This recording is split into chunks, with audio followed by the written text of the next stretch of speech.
الحمد لله نحمده ونستعينه ونستغفره ونؤمن به ونتوكل عليه ونعوذ بالله من شرور أنفسنا ومن سيئات أعمالنا ومن يهده الله فلا مضل له ومن يضلله فلا هادي له أشهد أن لا إله إلا الله وحده لا شريك له وأشهد أن محمدا عبده ورسوله أما بعد فإن خير الحديث كتاب الله وخير الهدي هدي محمد صلى الله عليه وآله وسلم وشر الأمور محدثاتها وكل محدثة بدعة وكل بدعة ضلالة وكل ضلالة في النار.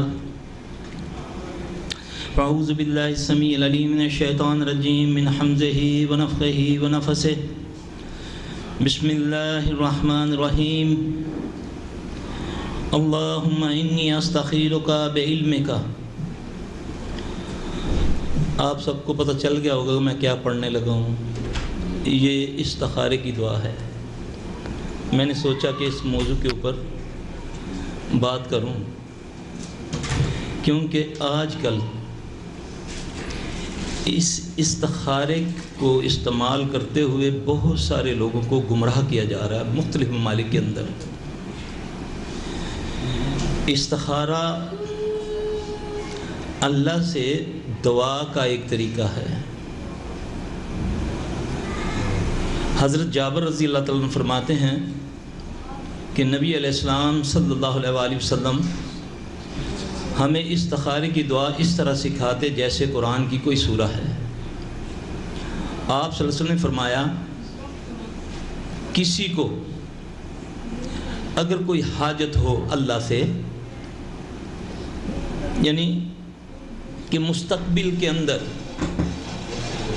اگر آپ کہیں اپنی بہن بیٹی کی شادی کرنا چاہتے ہیں، کوئی کاروبار کرنا چاہتے ہیں، کوئی سفر کرنا چاہتے ہیں، کوئی بھی آپ کو مستقبل کا کوئی معاملہ ہے تو اس میں 2 نوافل پڑھ کے پھر یہ دعا پڑھے.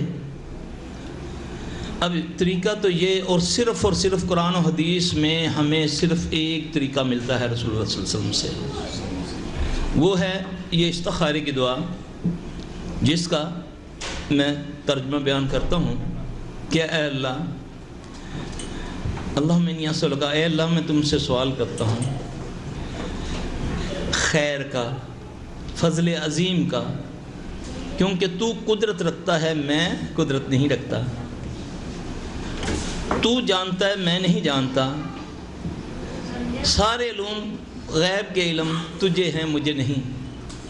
اے اللہ اگر میرا یہ کام، مثال کے طور پہ میں اپنی بیٹی کا کسی رشتہ یا اس کا کوئی پرپوزل آیا ہے یا کوئی میں پارٹنرشپ کرنا چاہتا ہوں، تو وہاں پر میں اپنی زبان میں یہ کہوں گا کہ اللہ میں فلاں کے ساتھ فلاں یہ کام کرنا چاہتا ہوں. اس کے بعد لفظ خیر کا آتا ہے. اگر تیرے علم کے مطابق اس میں خیر ہے تو پھر اللہ اس میں برکت ڈال دے، اس کو آسان کر دے. فقدرہ لی، پھر اس کو میرے مقدر کر دے اگر تیرے علم میں ہے. میں اس لیے اس تفصیل سے یہ سمجھا رہا ہوں تاکہ الحمدللہ ثم الحمدللہ ماشاءاللہ سب بھائی بیٹھے ہیں، سمجھدار ہیں، اور اس کو آگے ضرور بیان کریں. اس سے بہت خدمت ہوگی. بہت سارے لوگ جو شرک میں مبتلا ہو گئے ہیں اس وجہ سے، بدعات میں مبتلا ہو گئے ہیں، ان کو یہ بات پہنچے گی انشاءاللہ. یہ ایک دعا ہے، بالکل اس میں کوئی سونے کا عنصر نہیں، کوئی خواب کا تعلق نہیں اس کے ساتھ، اور کائنات میں اس دعا کے علاوہ کوئی استخارہ ہے ہی نہیں. یہ جو قرآن سے استخارہ کرتے ہیں بے ایمان، اس کا کوئی طریقہ نہیں ہے. آپ صلی اللہ علیہ وسلم سے کوئی ثابت نہیں.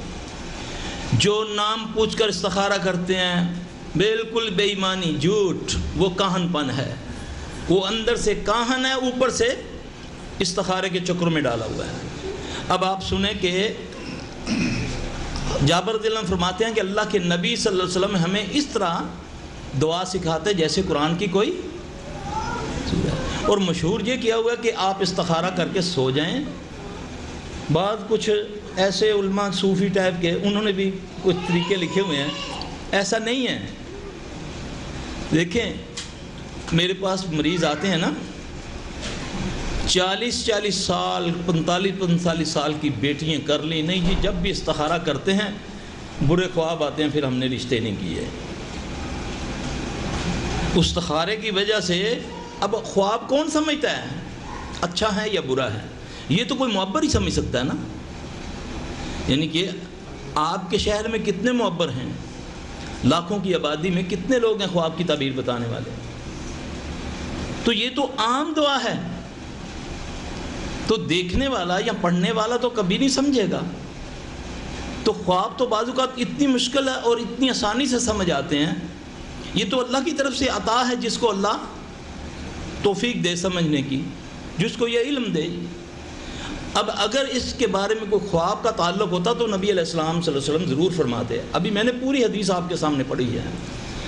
جابر رضی اللہ عنہ فرماتے ہیں کہ اللہ کے نبی صلی اللہ علیہ وسلم ہمیں استخارہ اس طرح سکھاتے ہیں جیسے قرآن کی کوئی سورہ ہے، اور آپ نے فرمایا کسی کو کوئی اللہ سے کوئی حاجت ہے تو وہ اس دعا پہلے 2 نوافل پڑھے۔ نوافل کا کوئی وقت نہیں بتایا، کسی بھی ممنوع وقت کے علاوہ جس میں نوافل منع ہے۔ آپ 2 نفل پڑھیں۔ مثال دیتا ہوں، میں نے آپ سے بزنس کرنا ہے، ابھی شپ کھڑا ہے سمندر میں، ابھی سودا کرنا ہے میں نے، تو میں کہوں جی نہیں جی 7 دن ذرا صبر کریں، میں استخارہ کرتا ہوں تو پھر آپ سے ڈیل کروں گا، وہ تو اچھا بھلا ڈیمیج پڑ جائے گا۔ یہ فوری طور پہ قبول ہونے والی دعا ہے، فوری طور پہ، اللہ کی قسم۔ آپ اس کے ترجمے پر غور کریں۔ اے اللہ میں جو یہ کام میں اس کے ساتھ کاروبار کرنا چاہتا ہوں، نام لیتا ہوں، اگر اس میں خیر ہے تو فقدرہ لی ویسہر لی وثم بارک لی، پھر اللہ اس کو میرے مقدر کر دے، اس کو میرے لیے آسان کر دے، پھر اس میں برکت ڈال دے۔ اے اللہ اگر، اب دوسری بار، ان کنت تعلم ان ھذا الامر، پہلے بھی ھذا الامر، پہلے خیر مانگی، پھر اگر اس میں شر ہے تیرے علم کے مطابق تو اس کو میرے دل سے نکال دے، مجھے اس کے دل سے نکال دے۔ فاصرفہ عنی واصرفنی عنہ واقدر لی الخیر حیث کان ثم ارزقنی بھی، پھر اپنی طرف سے خیر کر کے اس میں اس پہ مجھے راضی کر دے۔ یہ ہے دعا کا معنی، اور اس کی تاثیر اتنی زبردست ہے کہ آپ نے کوئی بھی کام کرنا ہے، یہ استخارہ اس لیے نہیں ہے کہ اللہ میں استخارہ کر رہا ہوں مجھے بتاؤ بیماری کیا ہے، یہ بیماریاں پتہ کرنے کے لیے استخارہ نہیں ہوتا، یہ صرف مستقبل بینی، یہ ہمارے پاس صرف ایک لیگل طریقہ ہے جس میں وہ بھی جس کو اللہ عطا کرے۔ اسلام میں مستقبل بینی کے لیے یا خواب ہے، صرف خواب، کہ خواب سے اگر اللہ کسی کو سمجھ دے وہ اس فیچر کے بارے میں کچھ بتا سکتا ہے۔ اس کے علاوہ جتنے علم جن کو علم کہتے ہیں وہ فنون ہیں، علم صرف قرآن و حدیث ہے، یعنی کہ نجوم، یہ کاہن پن، یہ سب حرام ہے۔ اب ایک استخارہ ہے، اس میں بھی اتنی گڑبڑ ہو گئی کہ لوگوں نے مختلف طریقے ایجاد کر لیے۔ آپ یہ آیت اتنی سوبر پڑھ کے سو جائیں، آپ کو خواب آئے گا، پھر اس کے مطابق آپ نے کام کرنا ہے۔ اب بہت سارے گھروں میں لڑائیاں شروع ہو جاتی ہیں کہ جی ہمیں سمجھ نہیں آتی، پتہ نہیں بندش ہوئی ہے، بچوں کے رشتے نہیں آ رہے، کاروبار یہ وہ اچھا وہ بدبخت کے بچے نے بتایا آپ قرآن کی یہ آیت پڑھ کے سو جائیں، آپ کی خواب میں آ جائے گا جس بندے نے آپ کو کیا ہوا ہے۔ اللہ کی قسم وہ شیطان اس کے کسی رشتہ دار کو لے آئے گا، کیونکہ جو اصول نبی نے وضع کیا، ساری کائنات کے لوگ اکٹھے ہو کر اس کے اوپر چلیں گے تو خیر ہوگی، اگر اس میں اپنی مرضی چلائیں گے تو بربادی ہو جائے گی۔ اب استخارے میں کہیں نہیں کہا رسول اللہ صلی اللہ علیہ وسلم نے کہ تمہیں خواب آئے گا، یا کوئی ٹائم مقرر نہیں کیا کہ فلاں وقت کرو گے، کر کے اس طرح کر لو پھر اس کے بعد تمہیں خواب آئے گا۔ اب ایک آدمی خواب دیکھتا ہے کہ میں استخارہ کر کے سویا، میں نے خواب دیکھی میرے گھر کو آگ لگ گئی، وہ ڈر گیا، جی میں نے تو اللہ کا نام پڑھا تھا، کئی آ کے نہیں جی میں نے تو قرآن کی وہ آیت پڑھی ہے، مولوی صاحب نے مجھے بتائی تھی۔ تو میرے بھائی اس بوتل کے اندر گندگی ہو اور شراب ہو اور اس پر سبحان اللہ لکھنے سے وہ وہی رہے گا۔ جب ایک طریقہ نبی نے نہیں بتایا، ساری دنیا کے ملا پیر اکٹھے ہو جائیں، وہ نبی کی ایک اس کو بھی نہیں چھو سکتے۔ مسئلہ یہ ہے کہ یہ جو طریقہ ہے منعن، اس طرح جب ہم کریں گے تو اس میں خیر آئے گی۔ کیوں کہ وَأَتْمَمْتُ عَلَيْكُمْ نِعْمَتِي، یہ کس سے کہا اللہ نے؟ صرف محمد صلی اللہ علیہ وسلم کو۔ اے محمد صلی اللہ علیہ وسلم، آج کے دن الْيَوْمَ أَكْمَلْتُ لَكُمْ دِينَكُمْ وَأَتْمَمْتُ عَلَيْكُمْ نِعْمَتِي، تجھ پر نعمتیں تمام کر دی، تجھ محمد پر صلی اللہ علیہ وسلم۔ اب جو مرضی کوئی تمہیں بتائے، ساری رات پڑھنے کو کہے، سارا دن کرنے کو کہے، اگر وہ مسنون نہیں ہے وہ قطعی اللہ کو قبول نہیں۔ اللہ کے نبی صلی اللہ علیہ وسلم نے فرمایا جس نے کوئی ایسا عمل کیا جو ہم سے ثابت نہیں وہ مردود ہے۔ اب یہ استخارہ صرف اور صرف، اور اس استخارے کی دعا صرف اور صرف یہی ہے، اس کے علاوہ کوئی دوسری دعا نہیں ہے۔ اور اس کا طریقہ بھی بتا دیا، یعنی کہ 100% ہمارے تک یہ بات پہنچ گئی۔ ہر خاص و عام اس کو پڑھ سکتا ہے، جس کو نہیں آتا کوئی نہ کوئی تو پڑھ سکتا ہے۔ یہ کہاں ہے کہ جی مولوی صاحب ذرا ہمارا استخارہ نکالیں، وہ بدبخت کا بچہ گھر جا کر سو جاتا ہے، کہنا جی تیرے تو بڑا مشکل ہے، میرے ایسے تو 3 من گوشت چاہیے تھا فلاں، پھر ہم استخارہ کریں گے۔ مولوی صاحب ہم نے تو بچے کی شادی کی تھی، استخارہ نکلوایا تھا، 2 دن بعد اس کو طلاق ہو گئی ہے، میں اب جوتا اٹھاؤ جا کر مولوی کو مارو، وہ کہتا تھا بڑا زبردست۔ کہاں کہا ہے اللہ کے نبی نے کہ استخارہ کرواؤ؟ اللہ کے نبی نے فرمایا استخارہ کرو، ٹھیک ہے نا؟ اس فرق ہوتا ہے کرنے اور کرانے میں۔ اور صحیح طریقہ یہ ہے کسی وقت بھی آپ آزما کر دیکھ لیں، میں نے اتنی جلدی قبول ہونے والی دعا ابھی تک نہیں دیکھی استخارے کے علاوہ۔ الحمدللہ آپ نے اس کو پڑھا، یعنی کہ ایک اصول یہ ہے، دن تو آپ نے نہیں بتایا کتنے دن کرنے ہیں، ٹھیک ہے، لیکن ایک اصول ملتا ہے کہ نبی صلی اللہ علیہ وسلم کسی بھی دعا کے لیے 3 بار کہتے تھے۔ اس اصول کو سامنے رکھتے ہوئے ہم 3 دن کر لیں۔ پھر آپ صلی اللہ علیہ وسلم نے گارنٹی فرمائی کہ استخارے سے کیا ہوا کام کبھی نامراد نہیں ہوتا۔ یقین ہے نبی کی بات پر، چاہے وہ آپ کا کام، ہاں اس میں ہونے کی نشانی کیا ہے؟ آپ نے جیسے استخارہ شروع کیا، اگر وہ کام آپ کے حق میں خیر ہے، کیونکہ آپ نے اللہ سے کیا کہا؟ اے اللہ اگر تیرے علم کے بارے میں، یعنی کہ ترجمہ کیا ہے کہ میں تو اس سے فضل عظیم کا سوال کرتا ہوں، کیونکہ تو قوت رکھتا ہے میں نہیں رکھتا، تو جانتا ہے میں نہیں جانتا، سارے علوم غیوب جو ہیں وہ تیرے پاس ہیں۔ اے اللہ میں اگر تیرے نزدیک میرا یہ کام اگر اس میں خیر ہے تو اس کو میرے مقدر کر دے، اس میں آسانی پیدا کر دے، یہی ہے نا؟ اگر اس میں شر ہے تو مجھے سے اس کو دور کر دے، اپنی طرف سے خیر کر دے، پھر اس میں مجھ کو راضی کر دے۔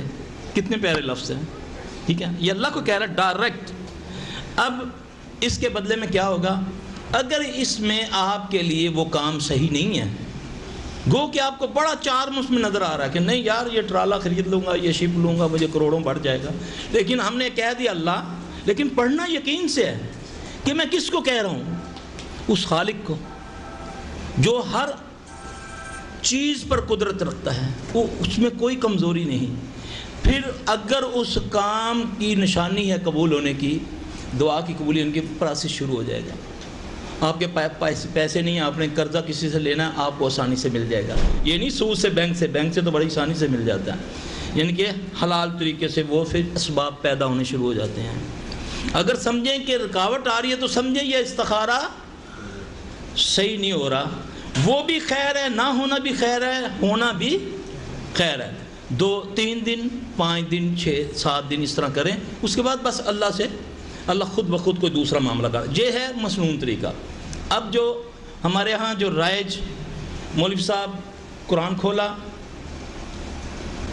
ہے، جنوں سے مدد لینے والا، چوگا پہنا، پگڑی باندھی، پورا پگڑا حصہ پہن کے لوگوں میں یہ بتایا کہ میں ولی اللہ، نعوذ باللہ، اپنا حساب لگا رہا ہے آنکھیں بند کر کے، لیکن کہہ رہا جی کہ وہ استخارہ آپ کا یہ نہیں کر رہا کہ آپ کر لیں، ٹھیک ہے جی؟ وہ جاتے ہی بیڑا گرک ہو جاتا ہے۔ استخارہ کرنا، خود کرنا اور آج کل پاکستان کے اندر ایک ٹی ویوں پہ استخارے شروع ہوئے ہیں. آپ فون کریں، نام بتائیں، بہت سارے میں نے دیکھا ہمارے سلفی لوگ.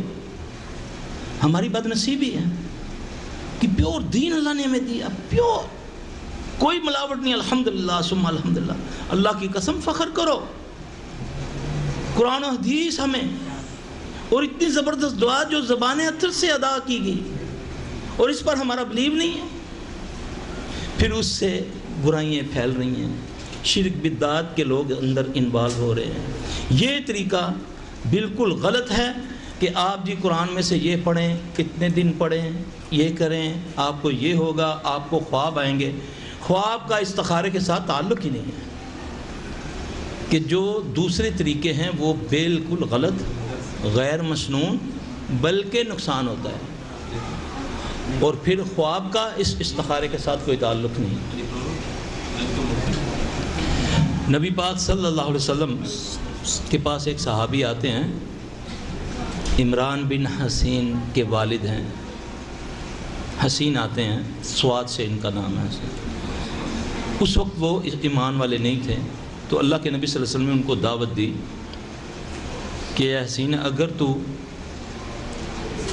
ایمان لے آئے تو تجھے میں 2 کلمے ایسے سکھاتا ہوں جو تیری دنیا آخرت سنوار دیں گے. بات گئی آئی، وقت چلا گیا، اللہ نے ہدایت دی، وہ بات یاد تھی.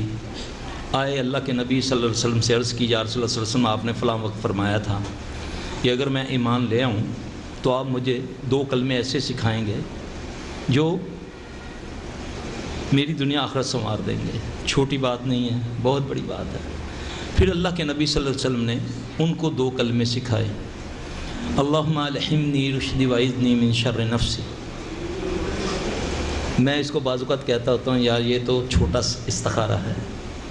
عموماً میں نے کبھی کہیں جانا ہو، کہیں راستہ صحیح پتہ نہ چلے، بھول جاؤں، میں اس کو پڑھنا شروع کر دیتا ہوں، اللہ مجھے وہاں لے جاتا ہے. یہ اتنی برکت والی دعا ہے. یہ تو مسنون ہو گئی. اس کا طریقہ بھی اس میں ہے بھی یہی ہے کہ اللہ اپنی طرف سے مجھے اعلام کر اور مجھے میرے نفس کے شر سے بچا. ٹھیک ہے نا؟ یہ تو ہو گئے مسنون طریقے. باقی جو جتنے طریقے ہیں، جتنے، سب باطل، غلط، بلکہ گمراہی. کیوں؟ کلو بدع ضلالہ، کلو ضلالۃ فی النار. اس میں کوئی گنجائش نہیں رکھی. ضلالت گمراہی کو کہتے ہیں، اور ساری گمراہ جو ہیں بدعات وہ گمراہی ہیں، اور گمراہی کہاں لے جائے گی؟ دوزخ میں. تو اللہ تعالی ہمیں شرک و بدعت سے بچائے.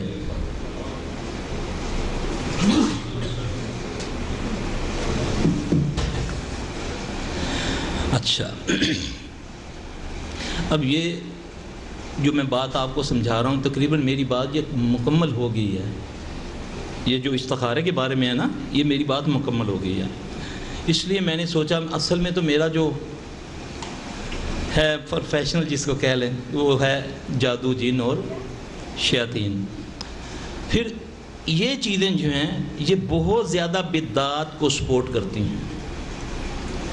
جس چیز پر وحی کا پہرا نہیں نہ ہوتا پھر وہ شیطان کے حوالے ہو جاتی ہے.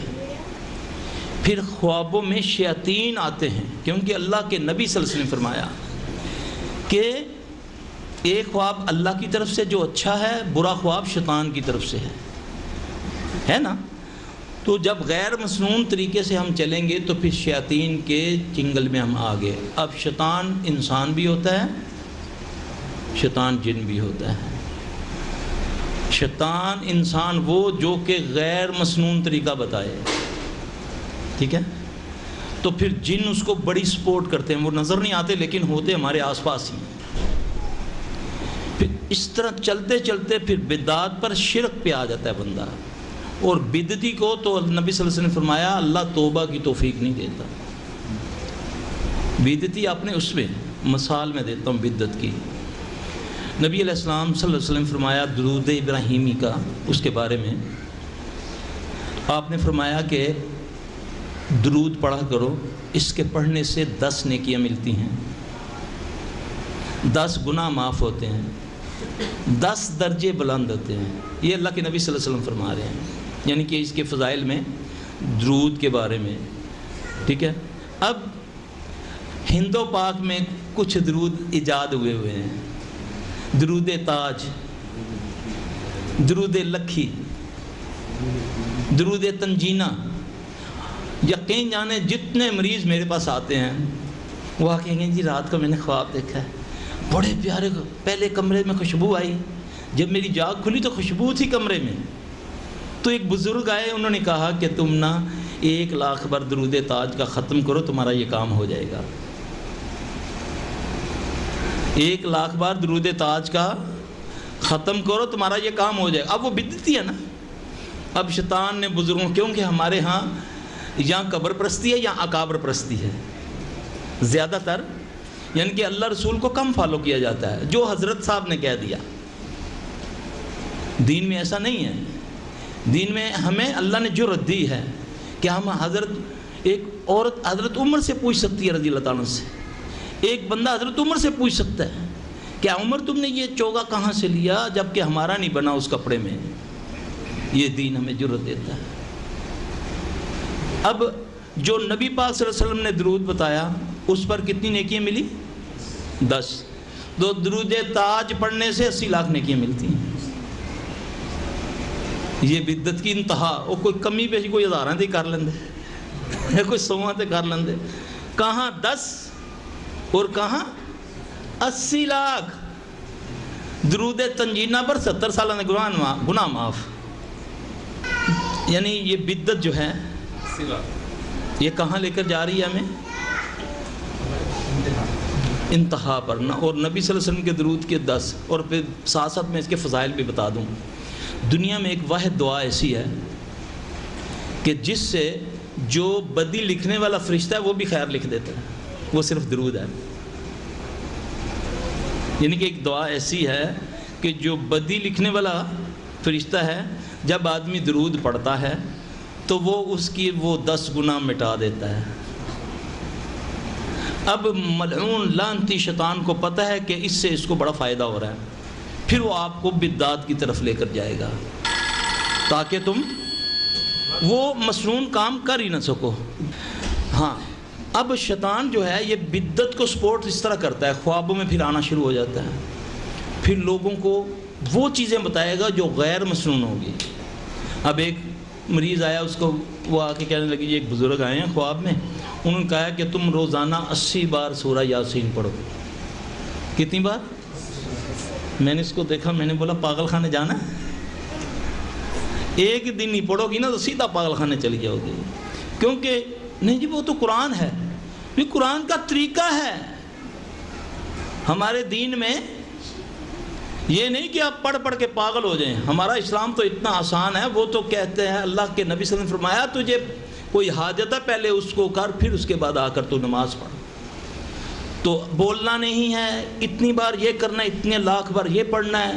تو پھر اس سے کیا ہوتا ہے؟ شیاطین فزیکلی جب بندہ اس میں وہ کمزور ہوتا ہے تو وہ اس پر قبضہ کر لیتے ہیں، اس کے دماغ کو وہ پکڑ لیتے ہیں.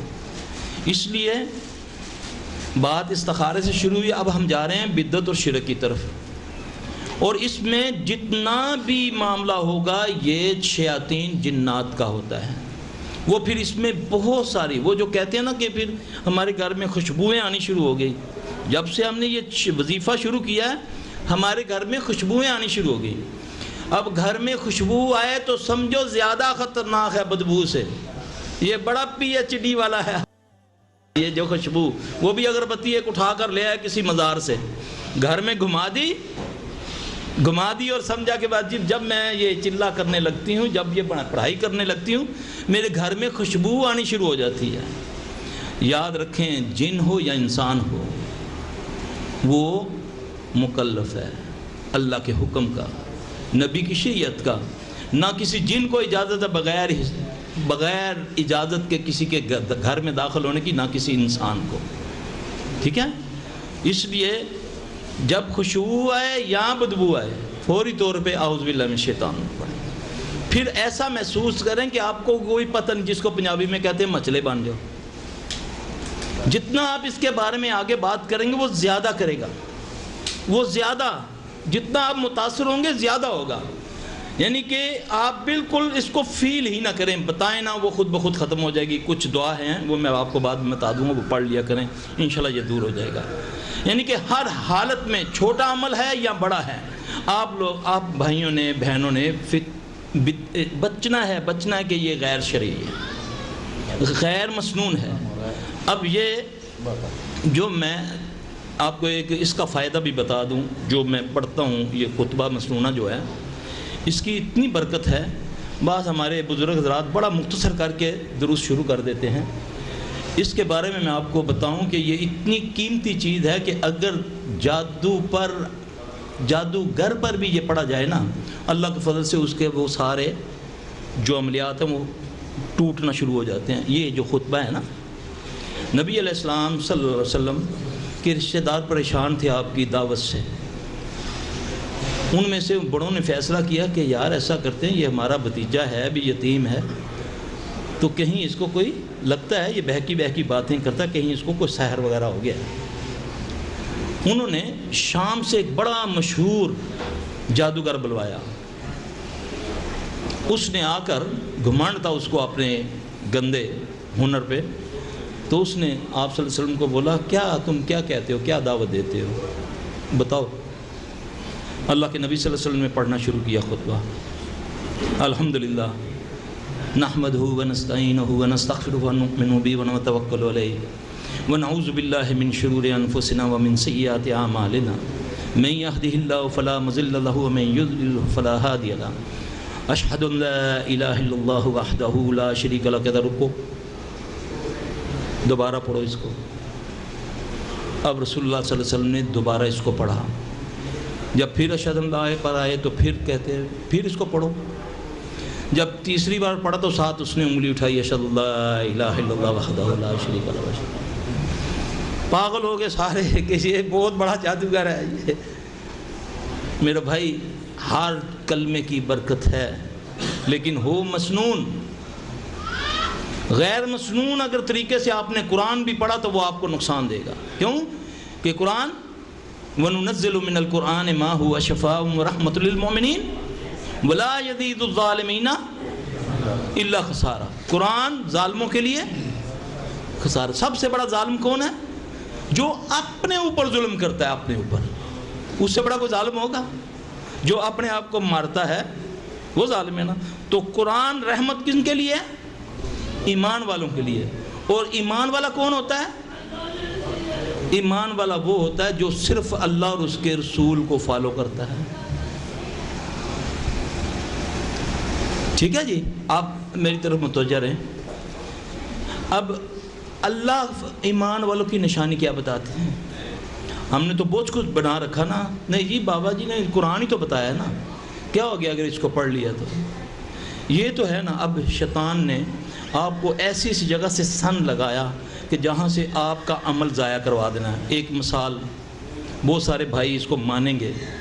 اذان کے بارے میں رسول اللہ صلی اللہ علیہ وسلم نے فرمایا کہ جس نے اذان کو سنا، اس کا جواب دیا، پھر اس کے بعد مجھ پر درود پڑھا اور یہ دعا پڑھی، اللہم رب ھذہ الدعوۃ، میں اپنے ہاتھ سے اس کو جنت حوض کوثر سے پانی پلاؤں گا۔ یہ اللہ کے نبی صلی اللہ علیہ وسلم کی گارنٹی اور طریقہ۔ اب ابلیس ملعون نے ہمیں کہاں لگا دیا؟ پہلے درود پڑھو، اور وہ بھی غیر مسنون پڑھو، ٹھیک ہے نا، وہ غیر مسنون ہے نا۔ پھر اس کے بعد جب اذان کے لفظ، آخری لفظ کیا ہے؟ لا الہ، آگے تو نہیں کچھ۔ تو ہم میں سے بیشتر کہتے ہیں لا الہ الا اللہ محمد الرسول اللہ۔ یہ آپ نے اذان میں اضافہ کر لیا نا، کیونکہ اذان کے آخری لفظ کیا ہے؟ لا الہ الا اللہ۔ اب جس نے محمد رسول اللہ پڑھ لیا، یہ کوئی اس نے غلط نہیں کیا، یعنی کہ غلط لفظ نہیں ہے، لیکن طریقہ غلط ہے۔ اذان صرف کس پہ اینڈ ہوتی ہے؟ لا الہ الا اللہ پر۔ اب اس نے اس عنصر کو شامل کر کے آپ کو اس ثواب سے محروم کر دیا۔ یہ ہے اس کی تلبیس، یہ شیطان کی چالیں ہیں کہ جو آپ سے عمل کروا کے اس عمل کو پورا ہوتے ہی ضائع کروا دیتا ہے، اس میں اپنی طرف سے کوئی بات ڈلوا دیتا ہے۔ اللہ ہمیں محفوظ رکھے۔ یعنی کہ منعان جتنا ہے اتنا ہم نے کرنا ہے۔ دعائیں ہیں، اللہ کے نبی صلی اللہ علیہ وسلم نے فرمایا اس کو 3 بار فلاں وقت پڑھو، انشاءاللہ وہ 3 بار ہی کفایت کرے گی۔ آپ نے فرمایا اس کو کثرت سے پڑھو، اس سے کثرت سے پڑھو، انشاءاللہ کبھی بھی جتنا پڑھو گے کبھی بھی اس کا سائیڈ ایفیکٹ نہیں ہوگا۔ ورنہ بہت سارے پڑھائیں کرنے والے بیچارے، بہت سارے، ہمارے پاس مشاہدات ہیں، ہمارے پاس تجربہ ہے، لوگ آتے ہیں، لاکھوں دنیا آتی ہے، پھر ہم ان کو دیکھتے ہیں کہ اس کو کہاں سے ہوا۔ ساری رات ہماری بہن بیٹی ہیں، کوئی کام کوئی مطلب ہوا تو کسی نے بتا دیا، پوری رات عبادت کرتی ہیں، نوافل پڑھتے رہتے ہیں، قرآن پڑھتے رہتے ہیں۔ ہوتا ہے نا ایسا؟ رسول اللہ صلی اللہ علیہ وسلم کو اللہ نے فرمایا اے نبی تیری جان کا تجھ پر کچھ حق ہے، کچھ سو اور کچھ جاگ، اللہ کے چند راتوں کے علاوہ قطعی اجازت نہیں ہے کہ پوری رات عبادت کرنا بالکل صحیح نہیں، کچھ آپ سوئیں گے پھر عبادت کریں، یہ طریقہ ہے۔ اگر غیر مسنون طریقے سے آپ نوافل بھی پڑھتے رہیں ساری رات، قرآن بھی پڑھتے رہیں تو آپ کو جنات جکڑ لیں گے۔ جب رمضان ختم ہوتا ہے نا تو پھر ہم آپس میں کہتے ہیں یار سیزن شروع ہونے والا ہے، ذرا جلدی آ جائیں۔ چھٹی پہ جاتے ہیں نا جو لوگ، تو میں کہتا ہوں یار ان سیزن شروع ہوا ہے۔ وہ کیا ہوتا ہے کہ لڑکے لڑکیاں اعتکاف میں بیٹھ جاتے ہیں، کتابیں خرید لی، اپنی کوئی نہ کوئی غرض ہوتی ہے، اس میں پڑھائیاں اتنے لاکھ بار یہ پڑھو گے تو تمہارا یہ کام ہو جائے گا، اتنے لاکھ بار یہ کرو گے۔ وہ بیچارے نہ سوتے ہیں، کھایا اور ساتھ ہی پڑھنا شروع کر دیا، پھر وہ بابے نظر آنے شروع ہو جاتے ہیں۔ کوئی کہتا ہے جی میرے پاس فلاں بابا آ گیا، کوئی کہتا ہے وہ سارے لڑکے لڑکیاں بیمار۔ پھر جیسے ہی رمضان ختم ہوتا ہے پھر رش لگ جاتا ہے ہمارے پاس کہ جی اعتکاف یہ منڈا ڈر گیا، جی اعتکاف یہ کڑی ڈر گئی ہے۔ کیا پڑھا تھا؟ پڑھا تو قرآن تھا۔ یاد رکھو کھانا حلال ہے، ٹھیک ہے نا؟ اگر پیٹ بھر کے کھا کے اس کے بعد بھی کھاتے رہے تو ناک سے نکلا ہے باہر، پیٹ بھی قبول نہیں کرتا۔ اسی طرح نبی پاک صلی اللہ علیہ وسلم کی، میں آپ کو اپنا ذاتی ایک واقعہ سناؤں۔ میری ایک دکان ہوتی تھی ادھر اسلام آباد پنڈی میں، تو ایک مرتبہ کسی کام کی وجہ سے میری عشاء کی نماز جو ہے لیٹ ہو گئی۔ میں اس کی تلبیس بتاتا ہوں آپ کو۔ عشاء کی لیٹ ہو گئی تو اب میں نے بولا یار اب تو جماعت۔ ویڈیو کے نیچے سبسکرائب کے بٹن پہ کلک کریں، بیل کے آئیکن پہ کلک کیجئے تاکہ ہر نئی ویڈیو کی نوٹیفیکیشن